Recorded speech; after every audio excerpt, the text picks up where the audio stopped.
तेलंगणातील मेडचल परिसर इथं राहणारे स्वामी आणि ज्योती. स्वामी टॅक्सी चालवून कुटुंबाचा उदरनिर्वाह करत होते. त्यांच्या संसारात एक मुलगी आणि 2 वर्षाचा मुलगा होता. नवरा बाहेर पडताच घरात येत होता प्रियकर.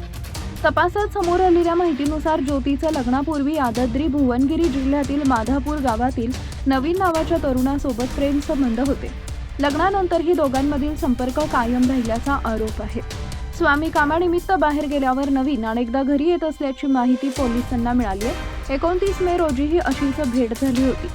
त्या दिवशी दोघे घरात असताना 2 वर्षाचा हरिकृष्ण मोठ्यानं रडू लागला. पोलिसांच्या प्राथमिक तपासानुसार मुलाच्या रडण्यामुळे दोघांचा एकांत भंग झाला आणि त्यातून संतापाची परिसीमा गाठली गेली. त्यानंतर चिमुकल्याला मारहाण करण्यात आली. गंभीर दुखापत झाल्यानं त्याचा जागीच मृत्यू झाल्याचा आरोप पोलिसांनी केला आहे. घटना घडल्यानंतर महिलेनं मुलाचा नैसर्गिक मृत्यू झाल्याचं सांगत हंबरडा फोडला. कामावरून घरी परतलेल्या पतीनं पत्नीच्या बोलण्यावर विश्वास ठेवला. त्यानंतर मुलाचा मृतदेह मूळ गावी नेऊन अंत्यसंस्कार करण्यात आले आणि प्रकरण तिथं संपल्याचे सर्वांना वाटले. मात्र काही दिवसांनी संशय निर्माण झाल्यानंतर संपूर्ण प्रकरण पोलिसांपर्यंत पोहोचलं.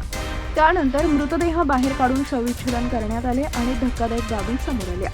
ही माहिती मिळताच स्वामी हादरून गेले आणि त्यांनी पत्नी तसेच तिच्या प्रियकराविरोधात तक्रार दाखल केली. सध्या पोलिसांनी ज्योतीला अटक केली असून फरार झालेल्या नवीनचा शोध सुरू आहे. या घटनेमुळे संपूर्ण परिसरात खळबळ उडाली असून निष्पाप चिमुकल्याच्या मृत्यूनं नागरिकांमध्ये संताप व्यक्त केला जातो.